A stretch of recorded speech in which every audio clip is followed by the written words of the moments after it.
All right, this is part two of Rob's presentations. This is referring back to talks he did at the 2024 Officer NCO School. Very important information, and we wanted to be sure to capture this so that all can access this very important information. So thanks, Rob. Welcome back. I think we'll get ready and just get your slides up there. So.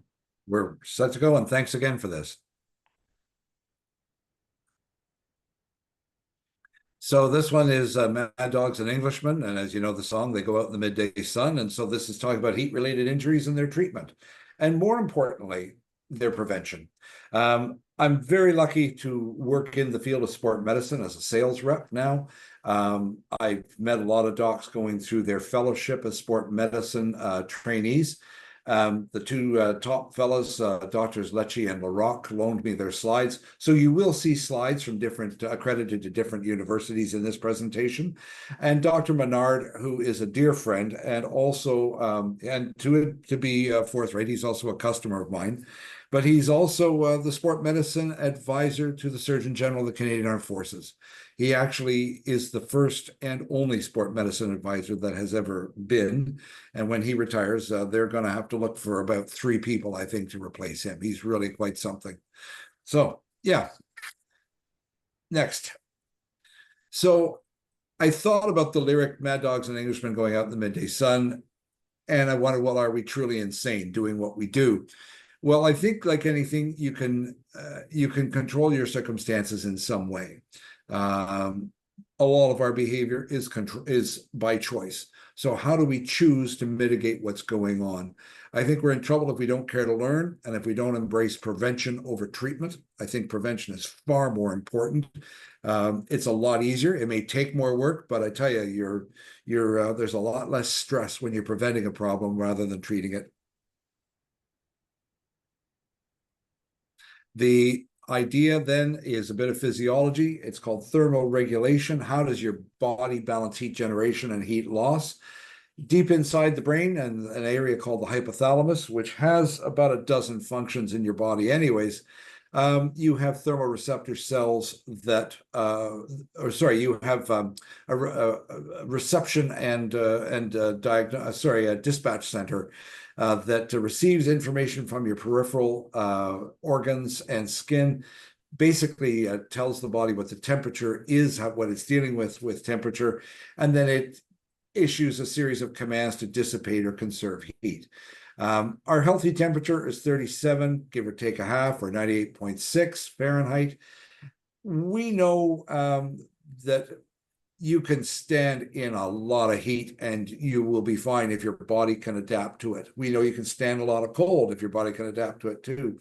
But it's the slight changes, and it is a slight change in your brain that can make all the difference in the world. It's amazing how few degrees can spell disaster in your body in terms of temperature. When I worked as a nurse in Emerge in Collingwood, we had a couple guys come in. They'd been fished out of Georgian Bay in February.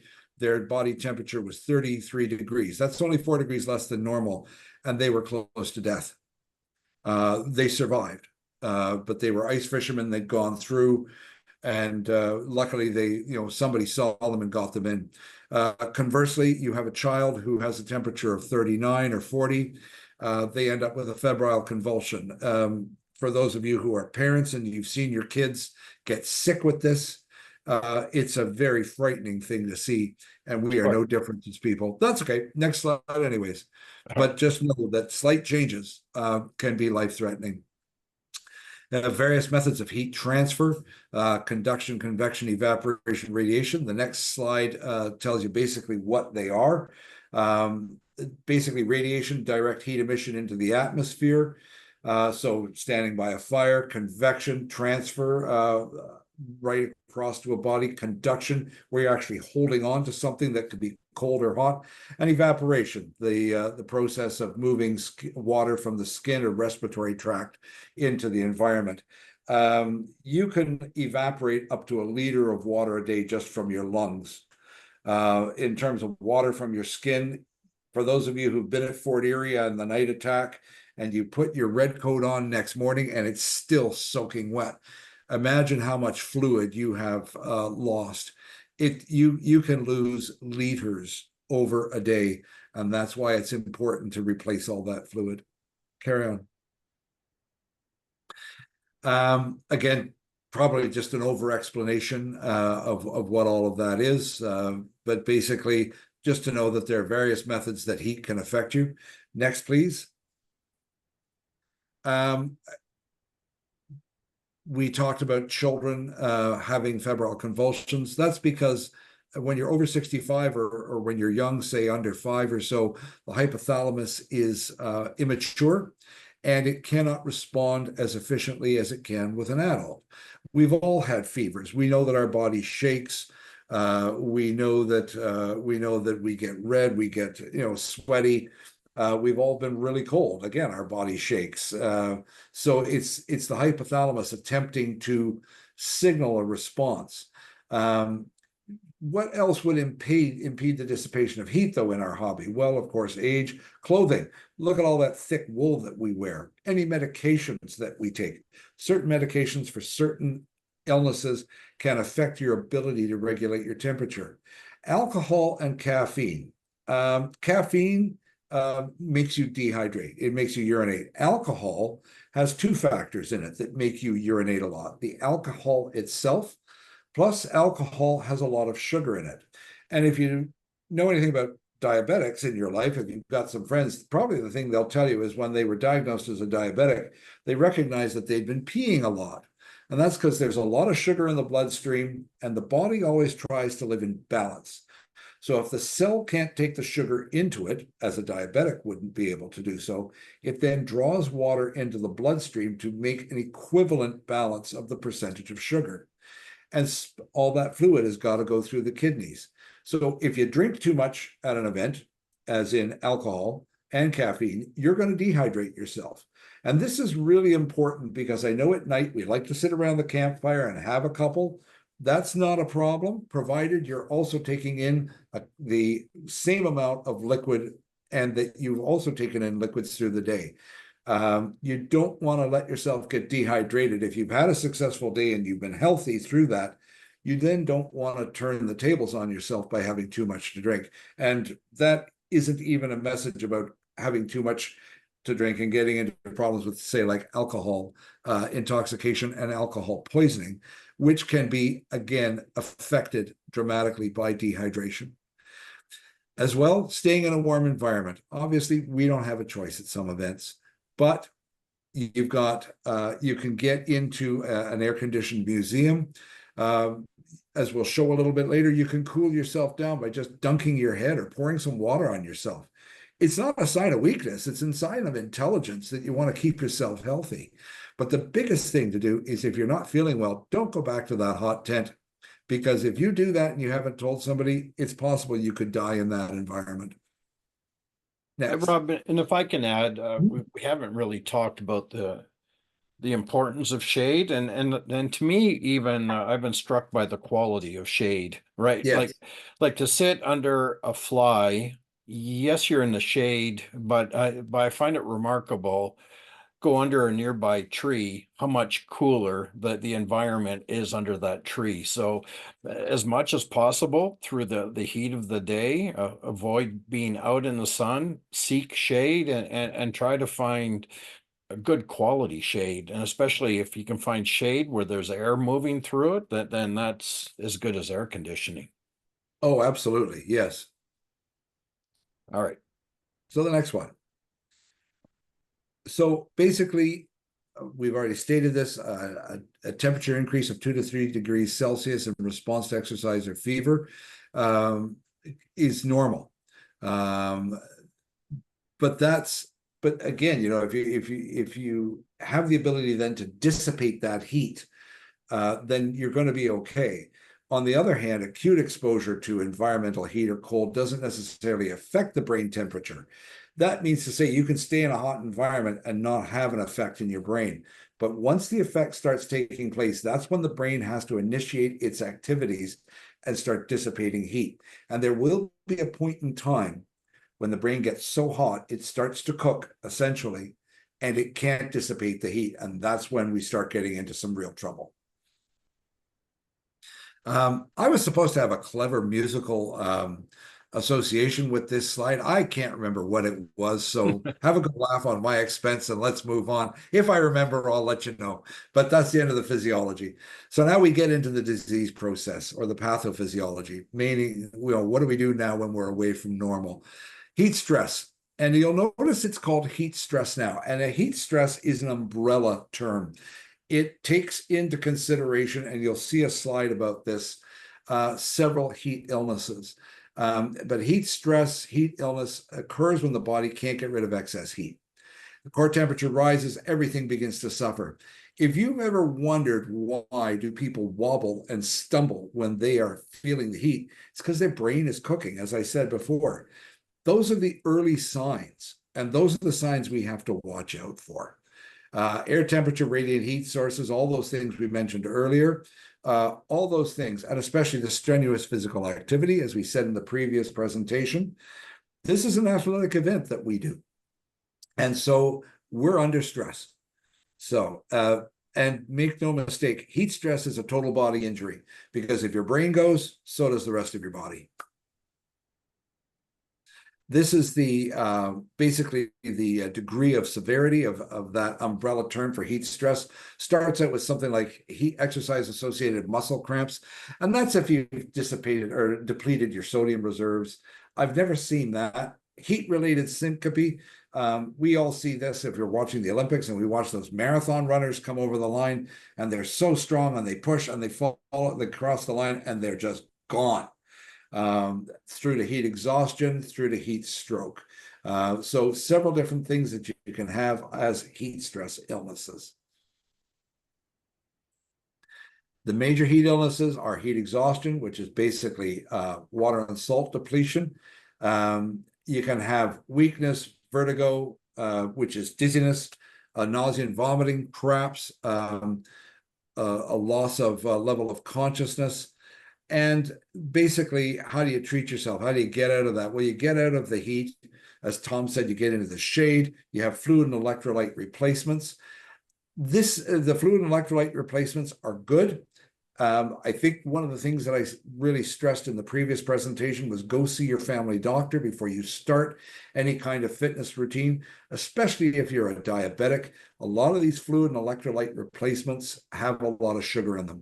So make sure that you know the best type of fluid you can take. Water is not necessarily the best type. Water is good, but you got to balance it by taking potassium, magnesium, sodium. You've got to have that. And that can be basically in your diet. But sometimes a little extra electrolyte doesn't hurt. But check with your doctors first to make sure that that isn't going to be a problem for any pre-existing medical condition, or the word was comorbidity, that you might be bringing with you into the field. Next. Heat stroke. This is the bad actor that we want to get rid of. You can die from this. The mortality rate is 50 to 60% if you delay cooling until they get to the emergency department. You can be properly treated for heat stroke in the field and still have long-lasting neurological and hepatic or liver dysfunction after damage after this. As I said, when the brain collapses, the body collapses. And this is bad, bad stuff. If you move to the next slide, we can see probably some of the signs and symptoms of what this all looks like. Basically, we don't have the ability to take a core temperature in the field. We don't need to. If we think somebody's sick, they're sick. Don't question yourself. Don't say, oh, I'm going to, I can't believe this is happening. I get if that's a response, but believe it, it's happening. Get some help and make sure that you understand what's going on. Don't ignore it. If you see something happening to somebody, yell it, scream it. I don't care if it's 3 a.m, come and get me. I don't care if it's 3 p.m, come and get me. Or if I'm not there, get some help. But where you see these things like heat exhaustion, you see a lot of things that can be reversed if you have quick intervention. You'll have a very fast heart rate, what's called orthostatic hypotension. Basically, the body loses control over the muscles, and when the muscles relax, the blood flow goes into the legs and they pass out. Orthostatic means a change in position. This is why we see people passing out from the heat. You may also see in these people the inability to think properly. There was a guy at Fort Erie about 5 or 6 years ago. I was watching the Weeble Wobble in line after we came back from battalion drill, and I went over and talked to him and said, "Hey, how are you?" "Oh, I'm fine. I'm fine. I'm fine." I said, "Yeah, where are you?" I don't know. "What day is it?" "I don't know." That's heat exhaustion. You're losing your mental function. Where the difference is with this, and heat exhaustion, you do sweat still. With heat stroke, you've lost your ability to sweat. You will probably be pale.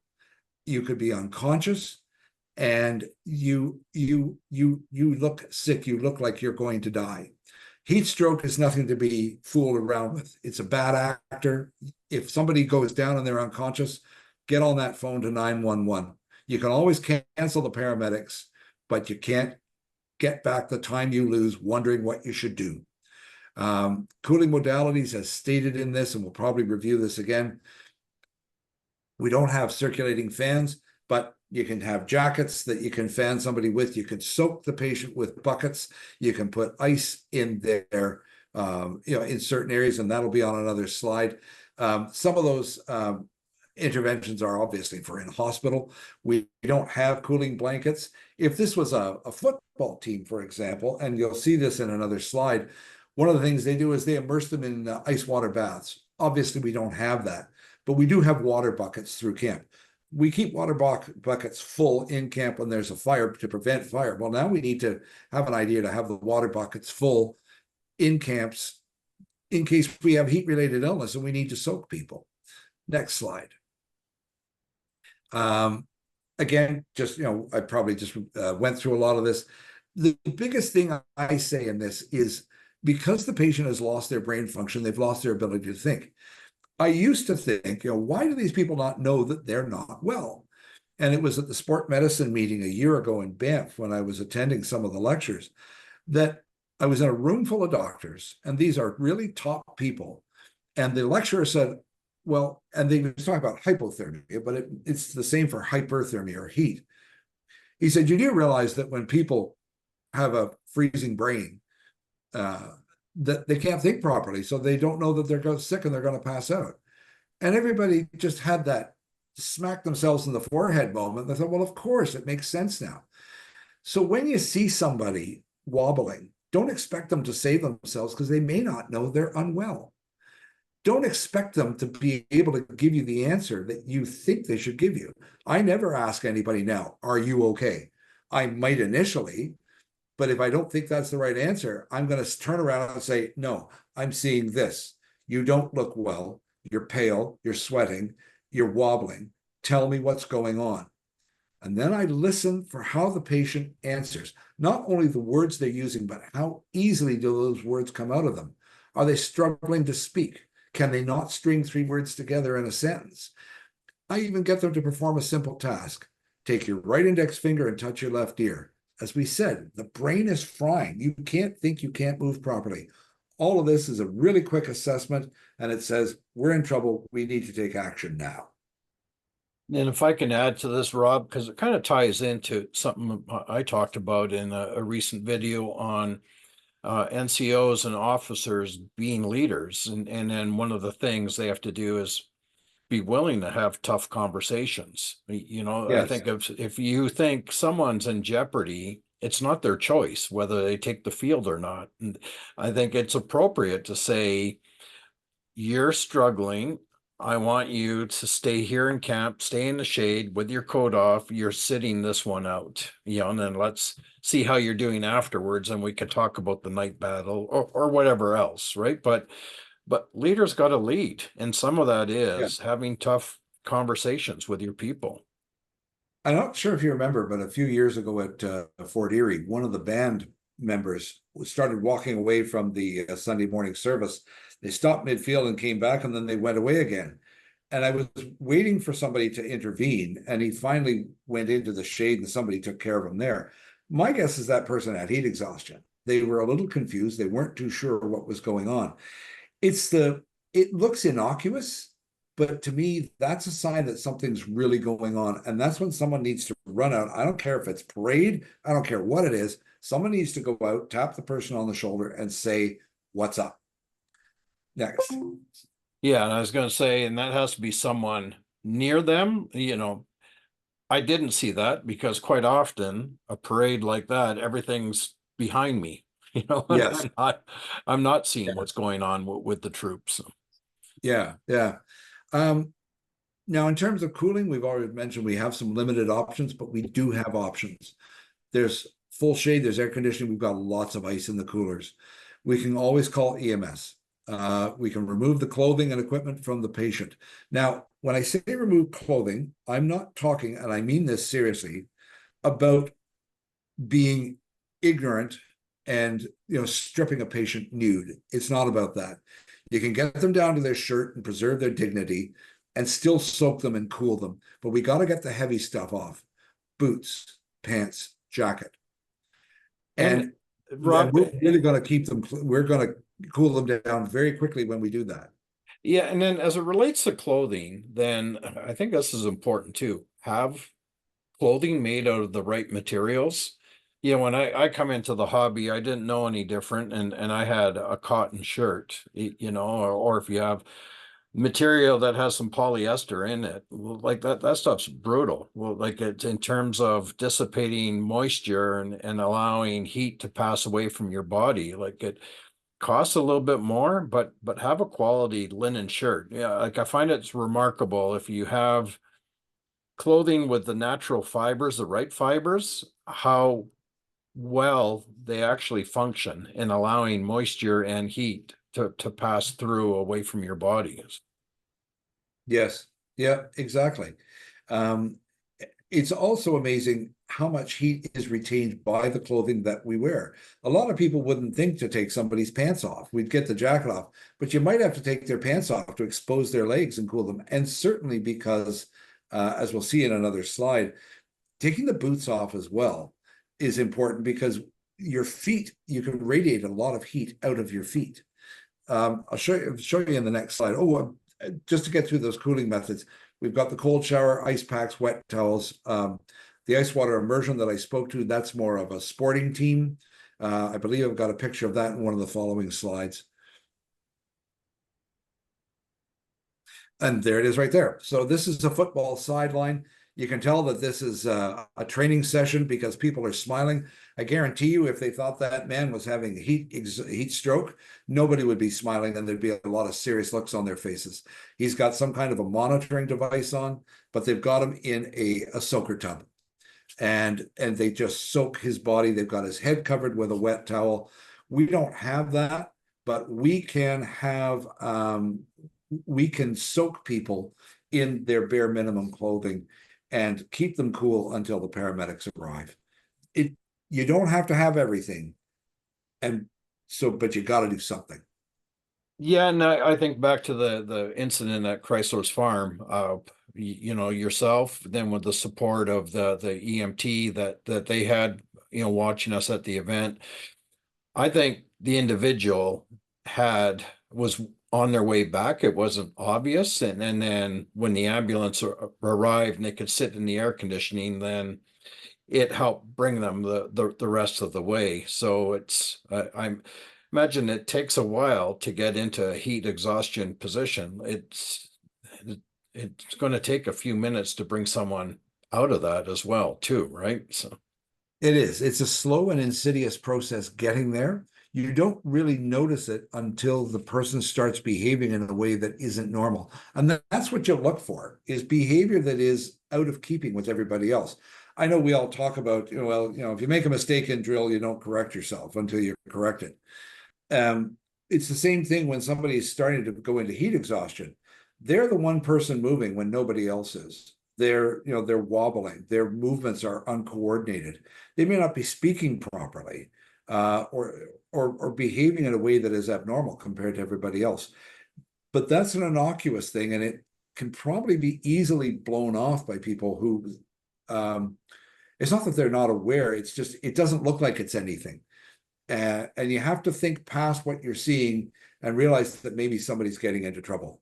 So then for a file partner or someone marching next to them, then probably little cues like all of a sudden, are they constantly stepping on your feet or slowing or Yes. wobbling, bumping into you and disrupting your marching? Maybe Yeah. it's not because all of a sudden they're useless. Maybe it's because they're struggling and it's not apparent to anyone else. When we were marching back from another Sunday service, one of the artillery crew persons started wobbling, and I thought they just stepped into a hole, as that driveway out of the field at Fort Erie is a bit rutted. But then they did it on a smooth surface, and then they did it. It was even more exaggerated, and I just ran out and grabbed them and brought them in, and they were in the throes of heat exhaustion. We got their heavy stuff off. We soaked them down. They were fine and dandy in 5 minutes. But it's that kind of stuff. They're not necessarily clumsy because they're not doing things properly. Again, as we said earlier, their brain can't think because it's on fire. So here's again a reiteration of what we said. Remove the clothing, the jacket, the pants, the boots. You can cool the body where you can take a pulse. You can take a pulse in the head, neck, arms, groin, behind the knees, feet, all those areas where the blood vessels are close to the skin. We've got lots of water on the field, canteens, water buckets. Maybe an idea going forward. I know at some places we've got younger reenactors who aren't allowed to take the field with a musket, but could they come on the field with several buckets of water and be there ready to dose somebody if they get sick? We would just kind of call them up if somebody goes down. I know they do that at some of the Civil War events. I believe they're called the Angels, the Ice Angels, and they come out with buckets of ice water for that very reason. Obviously, we've got shade in some places where we've got a good building. You have air conditioning. You can fan the patient. But you never, ever leave the patient unattended. Never. I saw that at Fort Erie about 7 or 8 years ago. This fellow who I had mentioned, who was kind of wobbling in the parking lot, who didn't know where he was, what day it was. His buddies got on him right away after I started talking to him. We did all the right things. They said, we'll take care of it. And they started giving him fluids, and we soaked him, and they got him off to the theater at Fort Erie, where it's nice and air conditioned. And I went back to his, but I didn't know he'd been moved. And I went back to his camp, and I said, "So where's the guy who went down?" He said, "Well, we don't know." You should never lose track of the patient. You need to keep the chain of communication open. If you're moving somebody off to another area to deliver some kind of care, there's got to be a note back to the head to the command structure of that unit that says, this person's sick, we're doing something with them. Because if something had gone wrong on the way there or whatever, then nobody would have known. And it's important to know where people are if they're not well, because you need a continuity of care. You need to know, someone might need to go back to their tent and grab their medications if the paramedics have been summoned, something like that, but never leave them unattended. If they're unconscious, airway, breathing, circulation, get them on their side. If they have no pulse, you got to start CPR. The CPR, you can learn it in a course, that's great, but paramedic dispatchers can talk you through it if you don't know what you're doing. Hopefully the site has an AED. If you got to put one on and do your thing, the AED will talk you through it and tell you exactly what you're doing. I just upgraded my AED training a couple of weeks ago at the Sport Med conference. It's virtually idiot proof. It's an intimidating circumstance, but they've made that device as comforting as possible for what people are going through. Never be afraid to call 911. All right, or the site medics. More often now, our events will have St. John ambulance or site paramedics or whatever. Don't be afraid to get them. And I always recommend that somebody brings a cell phone into the field so that if we need to make the call to 911, we can start there and somebody isn't running into the crowd saying, "Can I borrow your phone, please?" I always have one with me. So, yep. Yeah. Prevention before treatment. Conditioning, as we said in the previous presentation, we know that acclimatization takes about 6 weeks. Fluids in several days beforehand, as we talked about. Fluids on during the event, which we also talked about. Soak yourself. Your diet contains the proper nutrients. You monitor each other. You always watch each other. And this is important for something else as well. When we talked about urination, in terms of being able to make sure that you're urinating properly and that you're peeing clear. One of the people at the officer NCO day said something that I hadn't even thought about, and it was brilliant. It was one of the female reenactors, and she said, "Well, if you're a woman and you're menstruating, you can't tell if you're actually got clear urine," and they're right. But what they have is a buddy system where if somebody goes into the porta john or whatever, they ask that person, "Did you urinate?" Yes. Okay, great. They can't help the color of the urine because it's going to be mixed with menstrual blood, but at least they're urinating. And it's the same thing as well for drinking. When somebody drinks fluid and you're checking on their fluid, you never say, "Did you drink?" A cap full of fluid. If I got a small jar lid here. If I fill this with fluid and I drink it, I've drunk. If I have this glass full of water, I've still drunk. The difference is in the volume. And we want to know what the volume of fluid is that somebody has had. I've had 2 canteens full. I've had 6 glasses. I've had, I've had 3 bottles of Gatorade. We know then that we've got an approximate measure in liters. It's never good enough to say, "Yes, I've drunk. Yes, I've had my food." Now we need specifics. Well, Also, yeah. sorry, and then it was brought up, I think, at the officer NCO school, and maybe from some of the soldiers that had served in a hot environment. Then it was officer and NCO, like, go down the line, take a drink now. Let me see you have a drink. So Yes. that you're not just counting on responses. You have a visual confirmation that yes, there's water in a canteen. I just saw you take a good drink from it. So Yes, exactly. Prevention as well is about getting down. We've talked about that. And we also mentioned alcohol and caffeine because they're dehydrating. To reinforce again, the alcohol in alcohol and the sugar in alcohol are both dehydrating. So if you're gonna have a brew or have something after the event is over and the public has gone home, make sure you have a corresponding amount of liquid that is like water or sport drink or something to measure, to counteract the effect that the alcohol is going to be dehydrating. That's really important because, as we said, if you've got a mix of heat exhaustion going on and too much alcohol on board, then you've got 2 factors weighing against you in terms of your ability to think properly and maintain your consciousness. well, thank you, Rob. That's a lot of great information, good perspective, and hopefully between the 2 presentations, we can help people manage themselves, manage their units at events, and then also hopefully everyone feels a little bit good that it's something we're very aware of and monitoring through the course of an event weekend. There's a lot that goes into doing everything we can to keep people safe, right, and healthy at an event. So really appreciate Yeah. your expertise and your support, Rob. Thank you. There's one more slide here. I don't think it made it into the presentation. It's from the U.S. Department of Labor from 2023, their occupational safety and health. And it says very simply that heat is the leading cause of death among all weather-related phenomenon. Did it make it in? There we go.